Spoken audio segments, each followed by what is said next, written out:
करारविन्देन पदारविन्दम् मुखारविन्दे विनिवेशयन्तम् वटस्य पत्रस्य पुटेशयानम् बालं मुकुन्दं मनसा स्मरामि। नमस्कार, स्वागत है आप सभी का Shrimad Bhagavad Gita textual and philosophical exploration नामक पाठ्यक्रम के वीक 7 लेक्चर 1 में आप सभी का इस पावन ज्ञान यात्रा में पुनः पुनः अभिनंदन है। अब तक हमने देखा कि भगवान किस प्रकार संपूर्ण जगत के मूल स्वरूप हैं और कैसे सच्चे साधक उन्हें भिन्न भिन्न दृष्टियों से अनुभव करते हैं। आज हम 9वें अध्याय के बाकी श्लोकों को पढ़ेंगे, जहां स्वयं भगवान अपने भक्तों के प्रति अपने वचनों को उद्घोषित करते हैं। कह सकते हैं कि यहाँ से श्रीमद् भगवद गीता का सबसे मधुर, सबसे आत्मीय संगीत प्रारंभ होता है।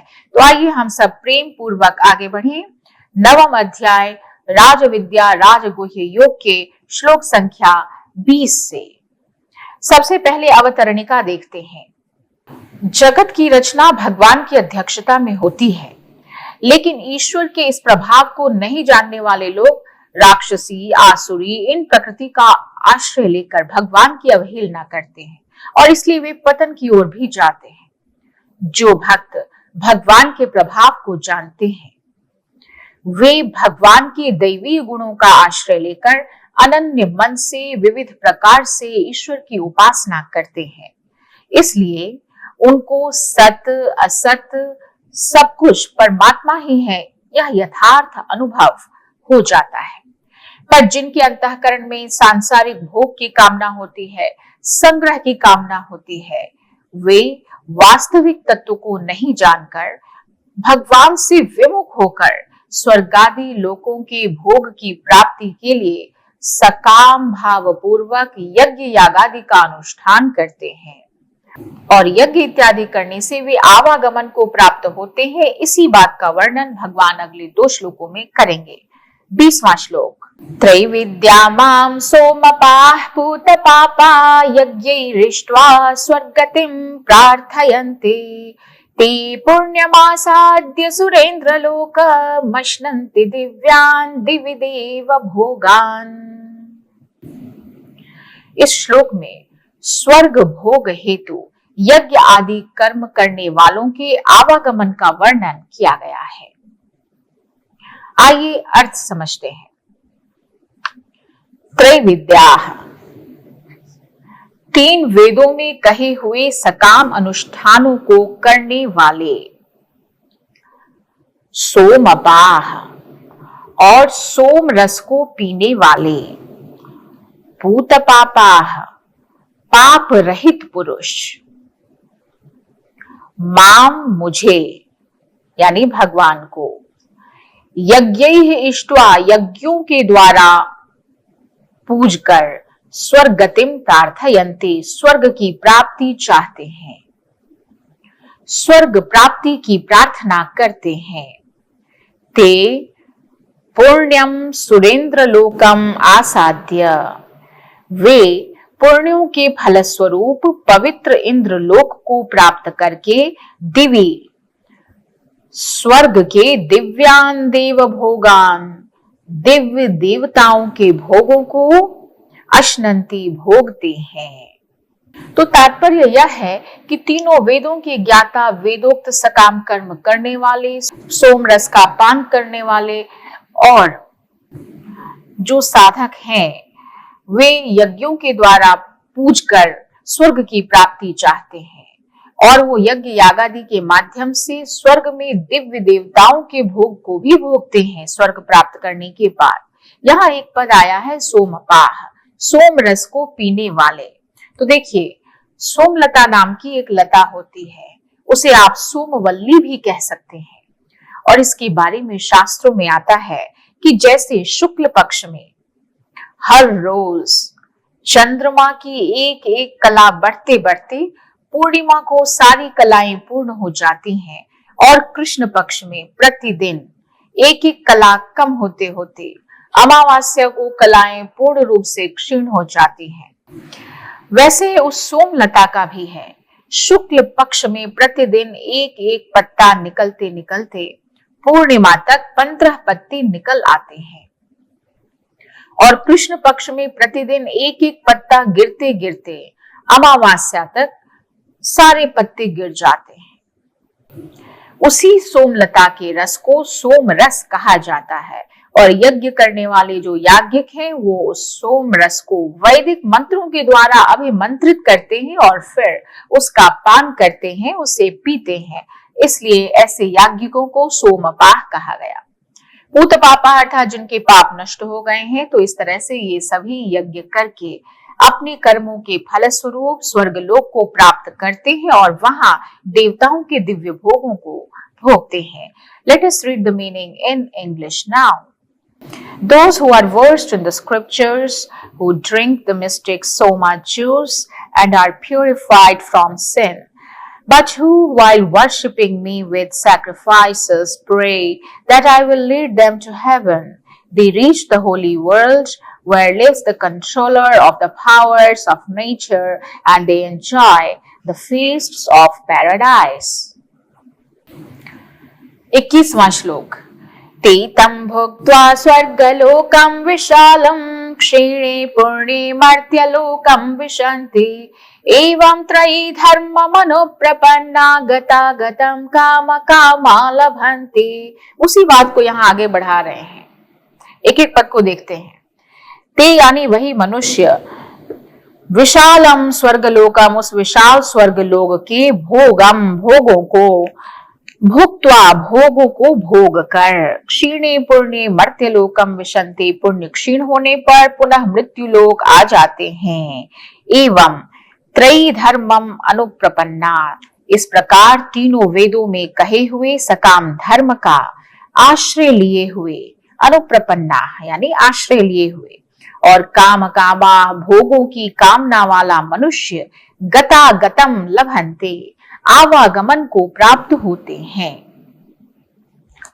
तो इसका सीधा सा अर्थ यह हो गया कि वे मनुष्य जो यज्ञ इत्यादि के द्वारा स्वर्गलोक को प्राप्त करते हैं, वही उस विशाल स्वर्गलोक के भोगों को भोग कर जैसे ही पुण्य क्षीण होता है वैसे ही पुनः मृत्यु लोक में आ जाते हैं। इस तरह से तीनों वेदों में कहे हुए सकाम धर्मों का आश्रय लिए हुए भोगों की कामना करने वाले मनुष्य आवागमन को, पुनर्जन्म को प्राप्त होते हैं। कहने का आशय यह है कि स्वर्ग का सुख अस्थायी है। जो स्वर्ग की इच्छा से वेदों के कर्म करते हैं, सकाम कर्म, वे स्वर्ग पहुंच तो जाते हैं पर पुनः जन्म भी लेते हैं इसी मृत्यु लोक में। तो स्वर्ग का सुख अस्थायी है और सच्चा साधक तो स्थायी मुक्ति चाहता है, क्योंकि स्वर्ग जाने के बाद जैसे ही पुण्य का स्टॉप खत्म होगा तो वह व्यक्ति पुनः इसी धरती पर आएगा। इसलिए सच्चा साधक स्वर्ग नहीं, स्थायी मुक्ति चाहता है। खैर, अब आगे देखिए ये साधक कैसे हैं। तो गतागतम काम कामा लभन्ते, गतागतम यानी आना जाना, आवागमन, और काम कामा यानी भोग को चाहने वाले, सकाम अनुष्ठान करने वाले जो मनुष्य हैं वो पुण्यों की वजह से स्वर्ग में चले तो जाते हैं, पर जैसे ही पुण्य जो है वह समाप्त होता है वह पुनः मृत्यु लोक में आ जाते हैं। और यह गतागतम, आना जाना, आवागमन, यह चक्कर चलता ही रहता है। इस चक्कर से वे कभी छूट नहीं पाते। Let us see the meaning in English now. Yet although they enjoy the spacious glories of paradise, nevertheless, when their merit is exhausted, they are born again into this world of mortals. They have followed the letter of the scriptures, yet because they have sought but to fulfill their own desires, they must depart and return again and again. तो हमने देखा कि स्वर्ग का सुख अस्थायी है। पुण्य समाप्त होने पर जीव को पुनः जन्म लेना पड़ता है। जैसे फॉर एग्जाम्पल, आप किसी होटल में गए, कुछ दिनों के लिए आप ठहरे, जब तक कि आपने पेमेंट की हुई होती है तब तक ही आपका वहां स्टे हो सकता है, तभी तक आप वहां ठहर सकते हैं। पैसा खत्म तो ठहराव खत्म। वैसे ही पुण्य का भोग भी सीमित है। तो आइए चलिए 22वें श्लोक को पढ़ते हैं। अनन्याश्चिन्तयन्तो मां ये जनाः पर्युपासते तेषां नित्याभियुक्तानां योगक्षेमं वहाम्यहम्। इस श्लोक में निष्काम भाव से नित्य निरंतर चिंतन करने वाले अपने भक्तों का योगक्षेम स्वयं वहन करते हैं श्री भगवान, और इसी बात की प्रतिज्ञा इस श्लोक के माध्यम से कर रहे हैं। आशय यह है कि जो त्रयी धर्म का आश्रय लेते हैं, यज्ञ यागादि करते हैं, उनको तो देवताओं की प्रार्थना करनी होती है, याचना करनी होती है, लेकिन जो सिर्फ भगवान का आश्रय लेते हैं उनको अपने योग और अपने क्षेम के लिए मन में चिंता करने की जरूरत नहीं है, कहीं याचना करने की कोई जरूरत नहीं है। यह बात भगवान इस श्लोक में बतला रहे हैं। तो ये अनन्याह जनाः, जो अनन्य भक्त, माम चिंतयन्तः, मेरा चिंतन करते हुए, पर्युपासते, मेरी भली भांति उपासना करते हैं, नित्याभियुक्तानां, मुझ में निरंतर लगे हुए, तेषाम, उन भक्तों का, योगक्षेमं वहाम्यहम्, मैं उनका योगक्षेम, योग अर्थात प्राप्त की प्राप्ति, क्षेम अर्थात प्राप्त का संरक्षण, ये दोनों ही मैं स्वयं श्री कृष्ण वहन करता हूं। तो एक वाक्य में अर्थ यह है कि जो अनन्य भक्त मेरा चिंतन करते हुए मेरी उपासना करते हैं, मेरे में निरंतर लगे रहते हैं, उन भक्तों का योगक्षेम मैं वहन करता हूं। तो भक्तों के लिए यहाँ अनन्य पद का प्रयोग किया है। अनन्य का भाव यह है कि ऐसे भक्तों के साधन और साध्य भगवान ही है। केवल भगवान के ही शरण होना है, उन्हीं का चिंतन करना है, उन्हीं की उपासना करनी है और उन्हीं को प्राप्त कर लेना है। भगवान के सिवा उनका कोई अन्य भाव है ही नहीं, इसलिए अनन्य। इसका मतलब है कि उनका खाना पीना, बातचीत करना, चलना फिरना, घूमना, व्यवहार करना, ये सारे के सारे काम भगवान की उपासना है, क्योंकि वे सब भगवान की प्रसन्नता के लिए ही सारे काम करते हैं। इसलिए ऐसे भक्तों का योगक्षेम मैं ही वहन करता हूं, ऐसा भगवान ने कहा। अब जरा समझिए योग और क्षेम क्या है। अप्राप्त वस्तु की प्राप्ति करा देना योग है। अप्राप्तस्य प्राप्ति ही योगः। जो चीज हमें नहीं मिली है वह मिल जाए वही योग है, उसकी प्राप्ति वही योग है। और क्षेम क्या है? तो प्राप्त वस्तु की, प्राप्त सामग्री की रक्षा, यही क्षेम है। तो भगवान ने कहा कि जो नित्य निरंतर मुझ में लगे रहते हैं, ऐसे भक्तों का योग भी मैं करता हूं, यानी अप्राप्त वस्तु को प्राप्त भी करा देता हूं, और जो उनके पास प्राप्त है उसका संरक्षण भी मेरे द्वारा होता रहता है, यानी वह वस्तु, वह चीज उनसे छिन नहीं जाती। तो वास्तव में देखा जाए तो अप्राप्त वस्तु की प्राप्ति कराने में भी योग का वहन है, और प्राप्ति नहीं कराने में भी योग का वहन है, क्योंकि भगवान तो अपने भक्तों का हित देखते हैं और वही काम करते हैं जिसमें अपने भक्तों का हित हो। तो प्राप्त वस्तु की रक्षा करने में भी क्षेम का वहन है, और प्राप्त वस्तु की रक्षा नहीं करने में भी क्षेम का वहन है। अगर भक्त की भक्ति बढ़ती हो, उसका कल्याण होता हो, तो भगवान प्राप्त वस्तु की रक्षा करेंगे, क्योंकि इसी में उस भक्त का कल्याण है। और अगर प्राप्त वस्तु की रक्षा करने से उसकी भक्ति नहीं बढ़ रही, उसका हित नहीं हो रहा हो, तो भगवान उस प्राप्त वस्तु को नष्ट कर देंगे, क्योंकि नष्ट करने में भी उस भक्त का कल्याण ही है, क्षेम है। इसलिए भगवान के भक्त अनुकूल और प्रतिकूल दोनों ही परिस्थितियों में प्रसन्न रहते हैं, क्योंकि उनका ईश्वर में दृढ़ विश्वास है कि जो भी परिस्थिति आती है वह भगवान की ही भेजी हुई है। वो कहते हैं ना कि अपने मन का हो तो अच्छा, और अपने मन का ना हो तो और भी अच्छा, क्योंकि वो ईश्वर के मन का होता है, क्योंकि वही समझ रहे हैं कि हमारे लिए वस्तुतः अच्छा क्या है। इसलिए हम जो चाह रहे हैं वो मिल जाए तो योग हो जाएगा, और वही बनी रहे तो क्षेम होगा, यह धारणा ठीक नहीं है। जो भगवान समझते हैं कि हमारे लिए कल्याणकारी है वही हमें दें, अप्राप्त वैसी ही वस्तु की प्राप्ति कराएं जिससे हमारा कल्याण हो। यही है उनका योग वहन करना, और क्षेम अर्थात उस वस्तु को, उस परिस्थिति को जो हमने प्राप्त किया ईश्वर की कृपा से, उसको संरक्षित करते रहना। तो इस तरह से भगवान योग और क्षेम दोनों का ही वहन करते हैं और कह दिया योग क्षेमम वहाम्यहम्। जैसे एक छोटा बच्चा है, उसके लिए माँ वो समझती है कि इसे किस वस्तु की आवश्यकता है, तो बड़ी ही खुशी से, बड़े ही उत्साह से स्वयं ही वह बच्चे को वह वस्तु लाकर दे देती है। ऐसे ही भगवान ने कहा कि मुझ में निरंतर लगे हुए भक्तों की मैं अगर किसी वस्तु की आवश्यकता समझता हूं तो मैं वह वस्तु स्वयं ढो कर ले आता हूं, अर्थात अपने भक्तों का सारा काम मैं स्वयं करता हूं। बिल्कुल वैसे ही जैसे माँ एक छोटे बच्चे का सारा काम स्वयं करती है। और अच्छे से समझना हो तो भगवान साधक को उसके लिए आवश्यक साधन सामग्री प्राप्त कराते हैं और प्राप्त साधन सामग्री की रक्षा करते हैं। यही भगवान का योगक्षेम वहन करना है। यद्यपि भगवान सभी साधकों का योगक्षेम वहन करते हैं, तथापि अनन्य भक्तों का योगक्षेम विशेष रूप से वहन करते हैं। वहन करना मतलब ढोना, तो वो चीज लाकर दे देते हैं और उस चीज को बनाए भी रखते हैं। जैसे आपका कोई प्रिय बच्चा हो तो माँ क्या करती है, नौकरों से उसका काम नहीं करके स्वयं काम करती है। तो जैसे भक्त को भगवान की सेवा में आनंद आता है, तो वैसे ही भगवान को भी भक्त की सेवा में आनंद आता है। Let us read the meaning in English now. But if a man will meditate on me and me alone, and will worship me always and everywhere, I will take upon myself the fulfillment of his aspiration, and I will safeguard whatsoever he shall attain. अब हम लोग 23वां श्लोक पढ़ेंगे। ये प्यन्य देवता भक्ता यजन्ते श्रद्धयान्विताः तेऽपि मामेव कौन्तेय यजन्त्य विधिपूर्वकम्।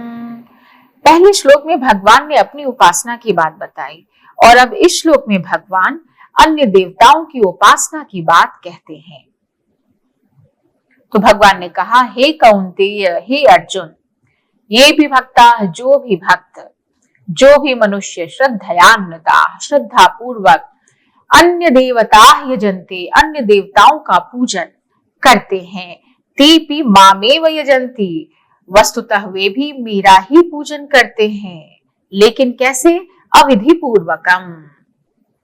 उनका वह पूजन कैसा है? तो अविधि पूर्वक है, अर्थात अज्ञान पूर्वक है। तो अज्ञान पूर्वक पूजन करते हैं, पर करते मेरा ही है। तात्पर्य यह है कि देवताओं का पूजन करने वाले भी, जो अन्य देवता है, इंद्र, वरुण, कुबेर वगैरह हैं, यज्ञ याग आदि जिनके लिए की जाती है, तो मनुष्य वस्तुतः उनका पूजन करते हुए मेरा ही पूजन करते हैं, लेकिन अविधि पूर्वक करते हैं, यानी अज्ञान पूर्वक करते हैं। अब अविधि पूर्वक का मतलब यह नहीं है कि उनको विधि विधान नहीं आता, पूजन विधि नहीं आती। अविधि पूर्वक कहने का मतलब यहाँ यह है कि वे मुझे उन देवताओं से अलग मान लेते हैं और यही उनसे चूक होती है, यही उनका अज्ञान है। जैसे कामना के कारण ज्ञान हर लिया जाए तो वे देवताओं के शरण में चले जाते हैं, वैसे ही यहाँ मुझसे देवताओं की अलग सत्ता मानकर जो स्वतंत्र रूप से उनकी पूजा करते हैं, तो यही अविधि पूर्वक पूजा करना है। तात्पर्य यह है कि अगर निष्काम भाव से और भगवत बुद्धि हो जाए तब उस मनुष्य का पूजन अविधि पूर्वक नहीं रहेगा, प्रत्युत वह भगवान का ही पूजन हो जाएगा। Well, let us read the meaning in English now. Even those who worship the lesser powers, if they do so with faith, they thereby worship me, though not in the right way. 24वां श्लोक। अहम हि सर्वयज्ञानां भोक्ता च प्रभुरेव च, न तु मामभिजानन्ति तत्त्वेनातश्च वन्ति ते। तो देवताओं का पूजन करने वालों का अविधि पूर्वक पूजन करना क्या है, इसी बात को इस श्लोक में भगवान बतला रहे हैं। और भगवान को तत्व से न जानने वालों का पतन होता है, इस बात को भी भगवान इसी श्लोक में कह रहे हैं। तो आइए देखते हैं।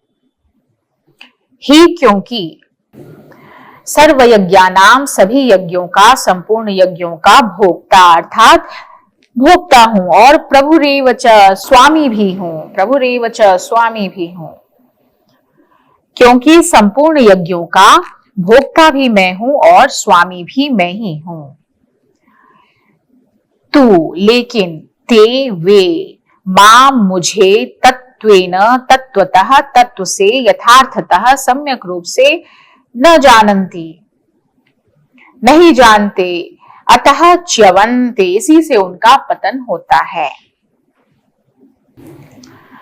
तो उनका पतन होता है, इसी से वे गिरते हैं और पुनर्जन्म को प्राप्त होते हैं। तो एक वाक्य में क्या अर्थ हो गया कि मैं श्री कृष्ण ही संपूर्ण यज्ञों का भोक्ता हूं और स्वामी भी हूं, प्रभु भी हूं, लेकिन वे मनुष्य मेरे तत्व को नहीं जानते, इसी से उनका पतन हो जाता है।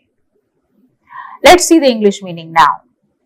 I am the willing recipient of sacrifice and I am its true Lord, but these do not know me in truth and so they sink back.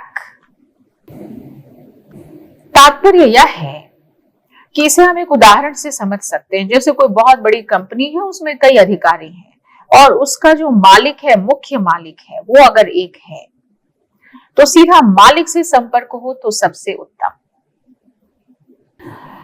आइए 25वां श्लोक। यान्ति देवव्रता देवान्, पितॄन् यान्ति पितृव्रता, भूतानि यान्ति भूतेजा, यान्ति मद्याजिनोऽपि माम्। इस श्लोक में उपासना के अनुसार फल प्राप्ति का कथन किया गया है। भगवान ने कहा कि देवव्रता देवान यान्ति, सकाम भाव से देवताओं का पूजन करने वाले शरीर छोड़ने के बाद देवताओं को प्राप्त होते हैं। पितृव्रता पितॄन् यान्ति, और पितरों का जो पूजन करते हैं वो पितरों को प्राप्त हो जाते हैं। भूतेज्या भूतानि यान्ति, और भूत प्रेतों का पूजन करने वाले भूत प्रेतों को प्राप्त होते हैं। और मद्याजिनः, मेरा पूजन करने वाले माम अपि यान्ति, मुझे ही प्राप्त होते हैं। और इसलिए मेरे भक्तों का पुनर्जन्म नहीं होता, क्योंकि वो मुझे प्राप्त होते हैं। तो भगवान ने स्पष्ट रूप से कह दिया कि सकाम भाव से अगर तुम देवताओं की पूजा करोगे तो देवताओं को प्राप्त होगे, पितरों को पूजोगे तो पितरों को प्राप्त होगे, जो भूत प्रेत का पूजन करते हैं वो भूत प्रेत को प्राप्त होते हैं, और जो मेरा पूजन करते हैं वो मुझे ही प्राप्त होंगे। Well, the English meaning now. The votaries of the lesser powers go to them. The devotees of spirits go to them. They who worship the powers of darkness, to such powers shall they go, and so too those who worship me shall come to me. तो अब जब 25वां श्लोक हमने पढ़ा तो एक जिज्ञासा होती है कि देवताओं के पूजन में तो हमने देखा कि बहुत से हवन सामग्री, नियमों की आवश्यकता और विधियों की आवश्यकता होती है। तो फिर हे भगवान, आपकी पूजन में और भी ज्यादा कठिनाई होती होगी, क्योंकि आप तो सर्वश्रेष्ठ हैं। तो ऐसे में इसी बात का उत्तर भगवान अब अगले श्लोक में देते हैं। पत्रं पुष्पं फलं तोयं यो मे भक्त्या प्रयच्छति, तदहं भक्त्युपहृतमश्नामि प्रयतात्मनः। यहाँ भगवान प्रतिज्ञा करते हैं कि भक्ति पूर्वक अर्पण किए हुए पत्र, पुष्प इत्यादि भी मैं बहुत प्रेम से ग्रहण करता हूँ। आइए देखते हैं। पत्रम पत्ता, पुष्पम फूल, फलम फल, तोयम जल आदि। इन वस्तुओं को भक्त्या प्रेम पूर्वक मुझे प्रयच्छति अर्पण करता है। पत्र, पुष्प, फल, जल आदि को जो कोई भी भक्त मेरे लिए प्रेम से अर्पण करता है, देता है। प्रयतात्मनः, उस शुद्ध बुद्धि निष्काम प्रेमी भक्त का भक्त्युपहृतम, प्रेम पूर्वक अर्पण किया हुआ, उपहृत किया हुआ, उपहार दिया हुआ वही जो फल फूल और पत्ता और जल है, इन सबको अहम अश्नामि, मैं प्रकट होकर प्रीति सहित खाता हूँ, ग्रहण करता हूँ, स्वीकार करता हूँ। आशा यह है कि जो कोई भी भक्त पत्र पुष्प फल जल आदि यथा साध्य जो भी उसकी औकात है, सामर्थ्य है, जो उसके पास है, अगर उसी को भक्ति पूर्वक प्रेम पूर्वक मुझे अर्पण करता है, तो मेरे में तल्लीन हुए अंतःकरण वाले उस भक्त के द्वारा जो कुछ भी उपहार मुझे मिलता है, उस उपहार को, उस भेंट को मैं बड़े प्रेम से ग्रहण करता हूं। और भी सरल वाक्य में अगर देखना हो तो जो भक्त मुझे प्रेम से पत्ती फूल फल और जल अर्पित कर देते हैं, मैं उसे उतने ही प्रेम से स्वीकार कर लेता हूं। तो कहने का आशय यह है कि भगवान को वस्तु नहीं चाहिए, भगवान को भाव चाहिए। एक छोटा फूल भी अगर प्रेम से दिया जाए तो भगवान उसे सहर्ष स्वीकार करते हैं। फूल भी ना मिले तो आप पत्ता दे दीजिए, तुलसी पत्र दीजिए, विल्लो पत्र दीजिए, और हम देते हैं। हमारी हर पूजा में हम पत्र ही देते हैं, भगवान को प्रसन्न करते हैं। जल दे दो, भगवान खुश हो जाते हैं, बहुत कुछ देने की जरूरत ही नहीं है। अब अगर कोई बालक है छोटा और वो भगवान कृष्ण को तुलसी का पत्र चढ़ाया और भगवान प्रकट होकर उसका आलिंगन कर लिए, तो भगवान यहाँ भाव के भूखे हैं, प्रेम के भूखे हैं। आप जो देंगे भाव पूर्वक उसको भगवान ग्रहण करेंगे। Let us read the meaning in English now. Whatever a man offers to me, whether it be a leaf or a flower or fruit or water, I accept it, for it is offered with devotion and purity of mind. आइए 27वां श्लोक पढ़ते हैं। यत् करोषि यदश्नासि यज्जुहोषि ददासि यत् तपस्यसि कौन्तेय तत्कुरुष्व मदर्पणम्। यहाँ भगवान यह कहना चाह रहे हैं कि जैसे अभी 26वें श्लोक में भगवान ने कहा कि पदार्थ अर्पण करो, जो कुछ भी तुम्हारे पास है वो प्रेम से मुझे दे दो, पदार्थ दे दो। अब इस श्लोक में भगवान कहते हैं कि देखो, जो भी क्रिया करते हो वह भी मुझे अर्पित कर दो, जो कर रहे हो मुझे अर्पित करो। संसार मात्र के दो रूप हैं, पदार्थ और क्रिया। इनमें आसक्ति होने से ही ये दोनों ही पतन करा देते हैं। इसलिए यहाँ पदार्थ अर्पण करने की बात भगवान ने 26वें श्लोक में की और 27वें श्लोक में अब क्रिया अर्पित करने की बात भगवान कहते हैं। तो भगवान ने कहा, हे कौन्तेय, हे अर्जुन, जो कुछ भी करते हो, यत् करोषि यद अश्नासी, जो कुछ भी भोजन करते हो, यद जुहोषि, जो भी हवन करते हो, और यद ददासी, जो कुछ भी तुम दान देते हो, यद तपस्यसि, जो कुछ भी तुम तप करते हो, जो भी तपस्या करते हो, तत् मदर्पणम कुरुष्व, वो सब मुझे अर्पण कर दो। तो भगवान ने यहाँ कहा कि हे अर्जुन, हे कौन्तेय, तुम यत् करोषि यदश्नासि, जो भी करते हो, जो भी खाते हो, यद जुहोषि, जो भी हवन करते हो, यज्ञ यागादि करते हो, और यद ददासी, जो दान देते हो, जो तपस्यसि, तप करते हो, हे कौन्तेय, वो सब कुछ तत्कुरुष्व मदर्पणम, वो सारी क्रिया तुम मुझे समर्पित कर दो। तो यहाँ देखिए, कर्तृत्व का त्याग, यही भगवान अर्जुन को सिखा रहे हैं। जीवन का प्रत्येक कार्य भगवान को समर्पित हो, यही तो भक्ति है। जैसे कोई सेवक हर काम राजा के नाम पर करता है, वैसे ही साधक हर कर्म भगवान को समर्पित करता है। Let us see the English meaning now. Whatever you do, whatever you eat, whatever you sacrifice and give, whatever austerities you practice, do all as an offering to me. Do all as an offering to me. तो हमने देखा कि इन दो श्लोकों में पदार्थों और क्रियाओं को भगवान में अर्पण करने का वर्णन किया गया। अब अगले श्लोक में हम देखेंगे कि इस अर्पण के द्वारा क्या फल प्राप्त होता है। इसी बात को बतलाते हैं श्री भगवान। शुभ शुभ फलैरेवं मोक्ष्यसे कर्म बंधनैः संन्यास योग युक्तात्मा विमुक्तो मामुपैष्यसि। 28वां श्लोक है ये। इसका आशय यह है कि एवं, इस तरह से, इस प्रकार, मेरे अर्पण करने से कर्म बंधनई शुभाशुभ फलई, कर्म बंधनों से और शुभाशुभ संपूर्ण कर्मों के फलों से, मोक्ष से हे अर्जुन तुम मुक्त हो जाओगे।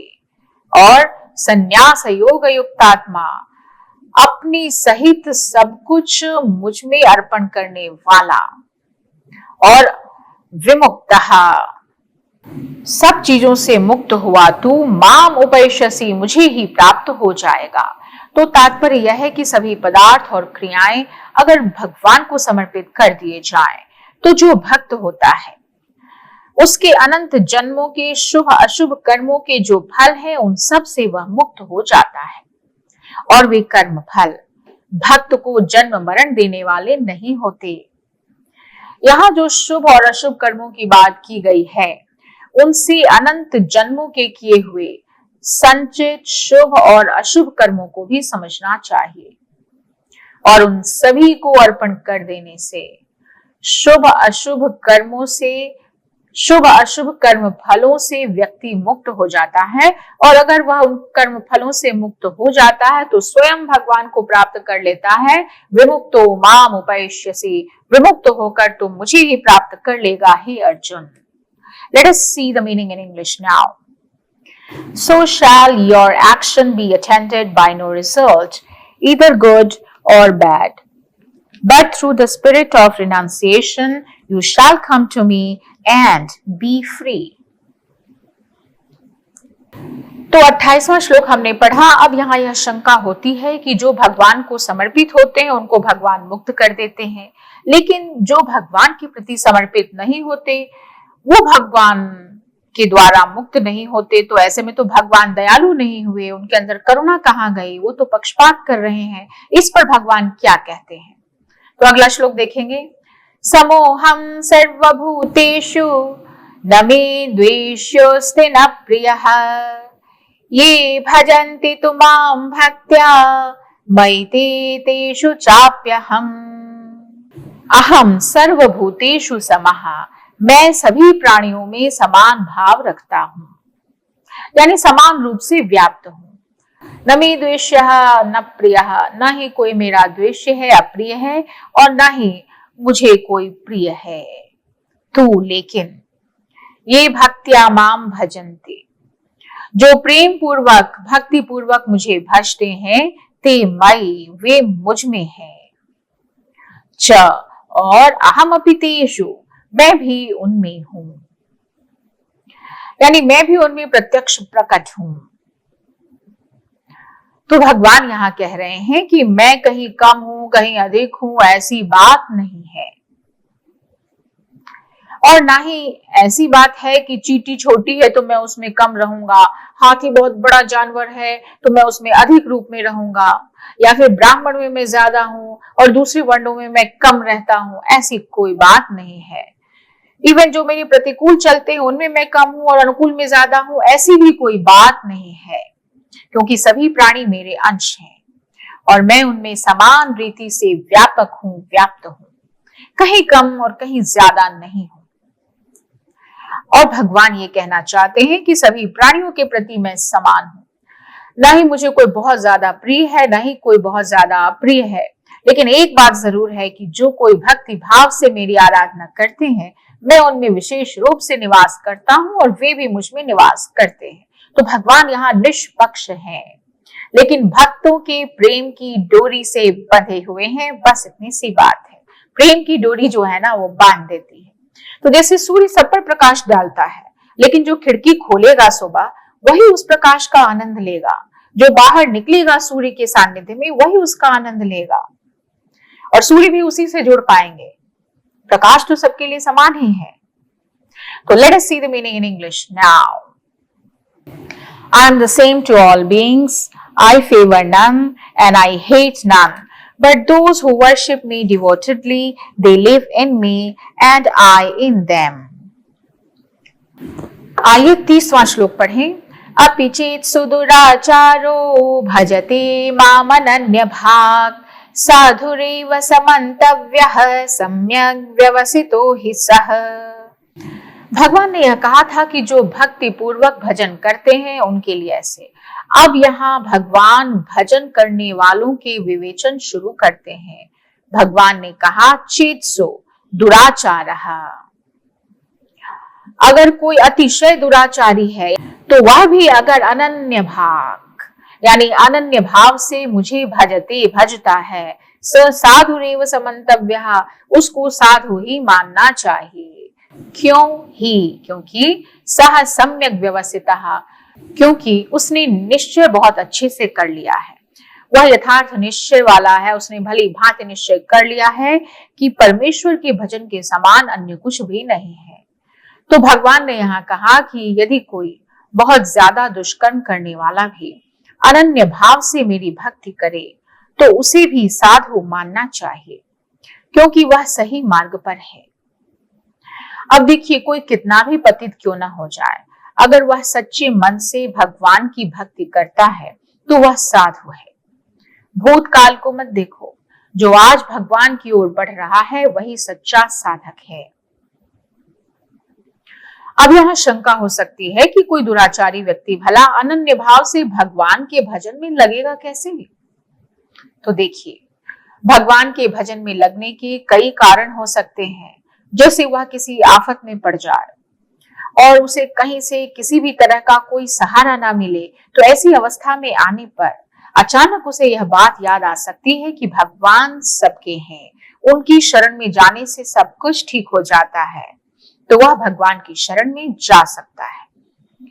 दूसरी बात कि हो सकता है वह कभी किसी ऐसे पवित्र वायुमंडल में चला जाए, ऐसे पवित्र स्थान पर चला जाए जहां बड़े बड़े संत महापुरुष हुए हैं, तो उस स्थान के प्रभाव से भगवान में रुचि उसकी पैदा हो सकती है। हम जानते हैं कि वाल्मीकि, अजामिल, सदन कसाई आदि पापी भी भगवान के भक्त बन चुके हैं और भजन के प्रभाव से विलक्षणता उनमें आई है। तो ऐसी कोई कथा सुनने के बाद पूर्व का कोई ऐसा संस्कार जग जाए तो वो भगवान की शरण में आ सकता है। ऐसे ही कोई प्राणी किसी बहुत बड़ी मुश्किल में आ जाए जहां उसके बचने की कोई संभावना ना हो, कोई उम्मीद ना हो, पर फिर भी किसी चमत्कार से वह मान लो बच जाए, तो ऐसी घटना विशेष को देखने से उसके भीतर यह भाव पैदा हो जाए कि कोई है, एक विलक्षण शक्ति है जो इस आफत से भी बचा सकती है, और वह विलक्षण शक्ति भगवान ही हो सकती है। और इस तरह से वह भगवत परायण हो सकता है, दुराचारी से दुराचारी व्यक्ति भी हो सकता है।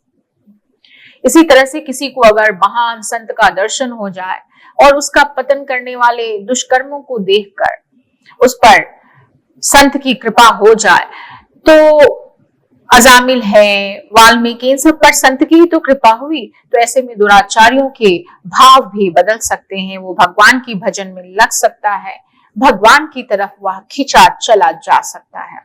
तो चोर, डाकू, लुटेरे, हत्यारे, ये सब अचानक देखने में आता है कि इनमें भाव परिवर्तन होता है, हृदय परिवर्तन होता है, और ऐसी कई कथाएं हम पुराणों में भी पढ़ चुके हैं, जिससे हमें यह ज्ञात होता है कि भगवान की शरण में अंततः वह आ जाता है और बहुत अच्छे से आता है।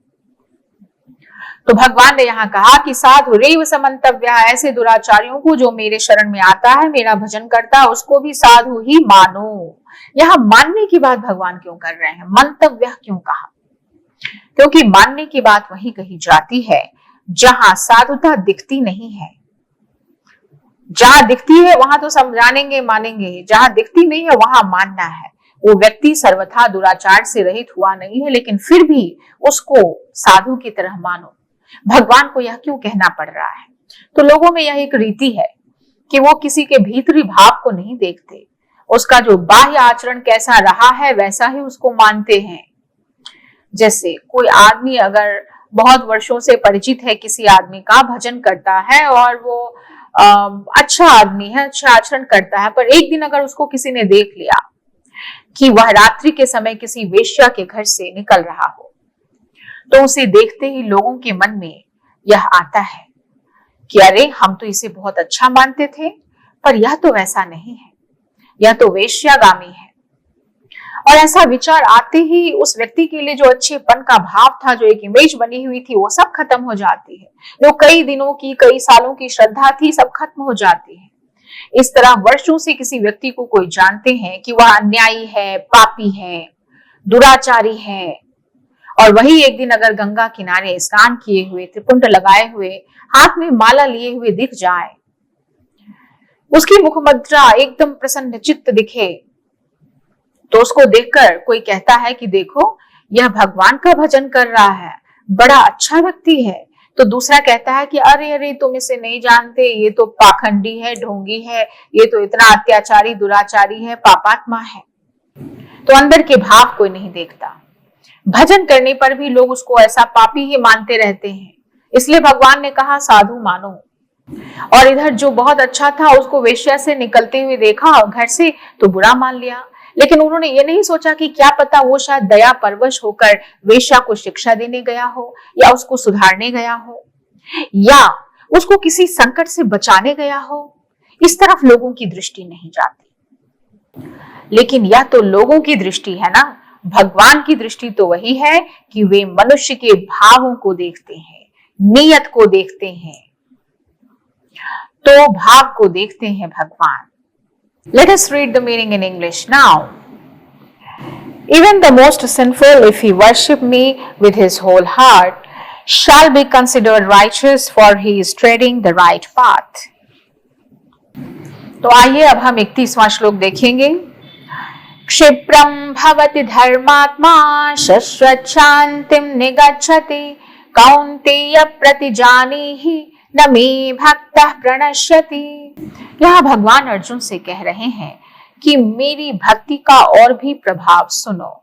क्षिप्रम, शीघ्र ही, तत्काल, उसी क्षण, धर्मात्मा भवति, धर्मात्मा हो जाता है, और शाश्वत शांतिम, निरंतर रहने वाली शांति को, निगच्छति, प्राप्त हो जाता है। हे कौन्तेय, हे अर्जुन, मे भक्तः न प्रणश्यति इति प्रतिजानीहि, मेरा भक्त कभी भी नष्ट नहीं होता, कभी भी उसका पतन नहीं होता। इति प्रतिजानीहि, ऐसा तुम निश्चय पूर्वक जान लो कि वह शीघ्र ही धर्मात्मा हो जाता है, सदा रहने वाली परम शांति को प्राप्त होता है।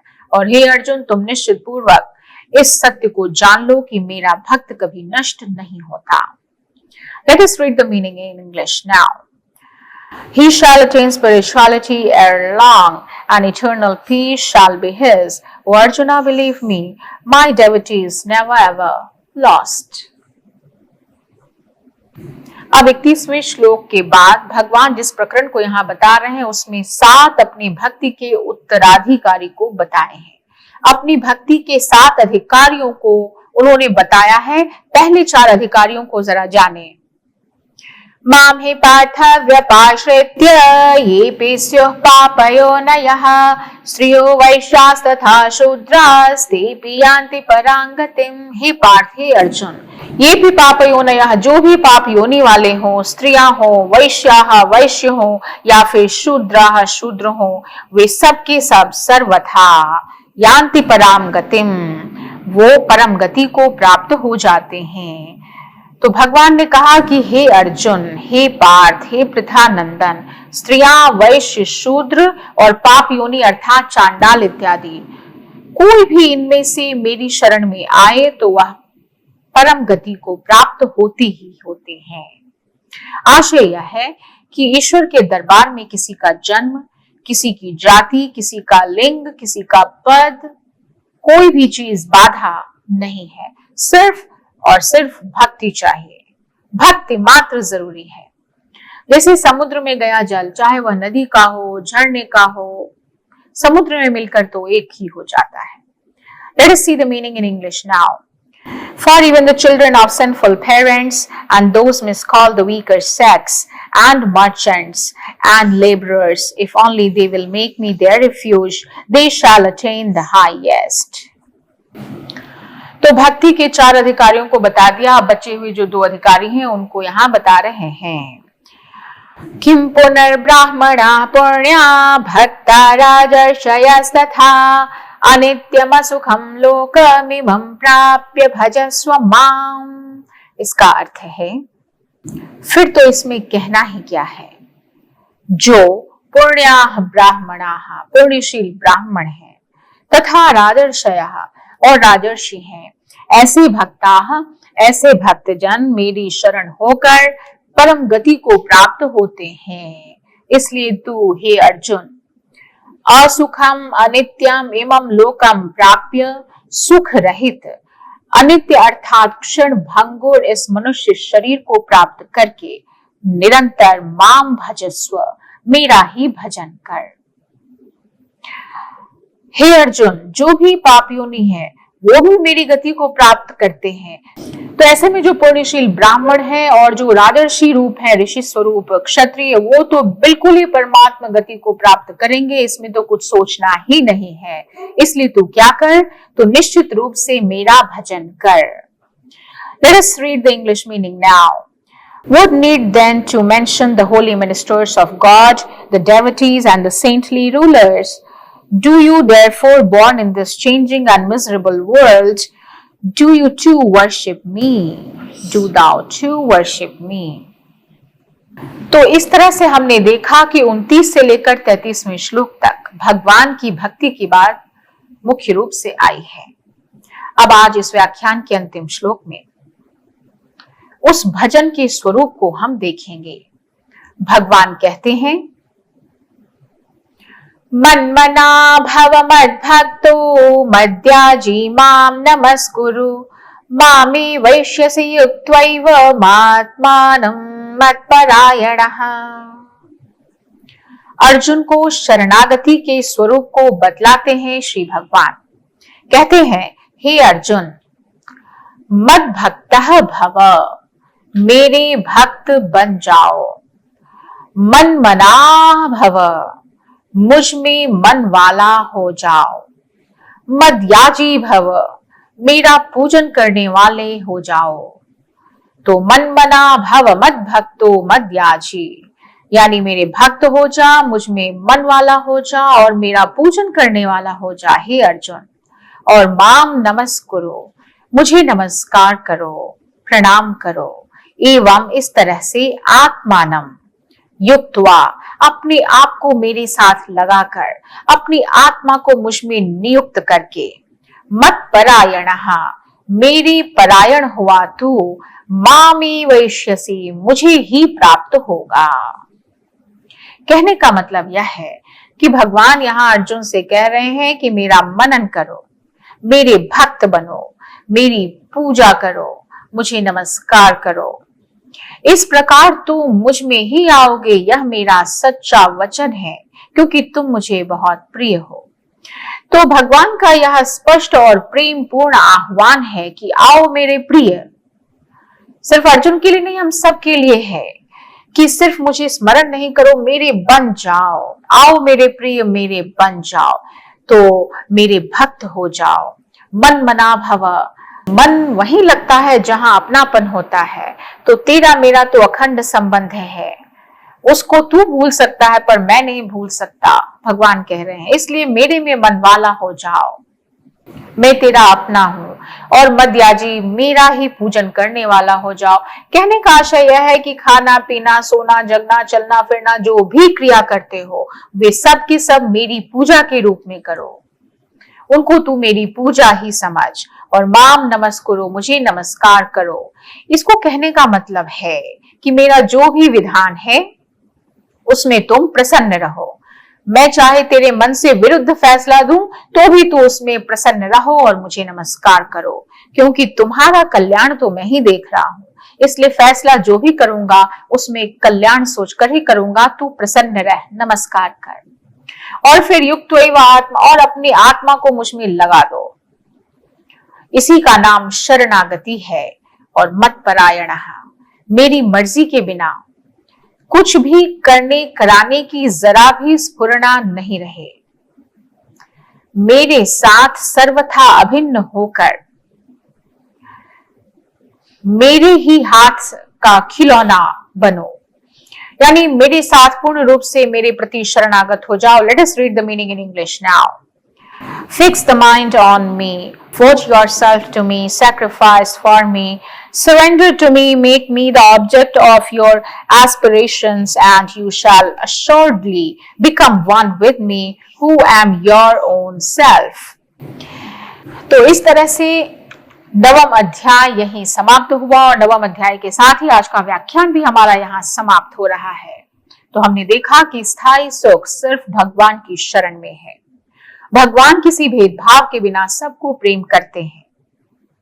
छोटे से छोटा प्रयास भी अगर भक्ति से हो तो भगवान उसको प्रेम से स्वीकार करते हैं। भगवान न केवल हमें बुलाते हैं बल्कि वचन भी देते हैं कि तुम मुझे प्रिय हो। क्या कोई और आश्वासन इससे बड़ा हो सकता है? नहीं। तो आइए आज हम प्रतिज्ञा करें कि प्रेम पूर्वक हम भगवान का स्मरण करें, चाहे जैसी भी परिस्थिति हो।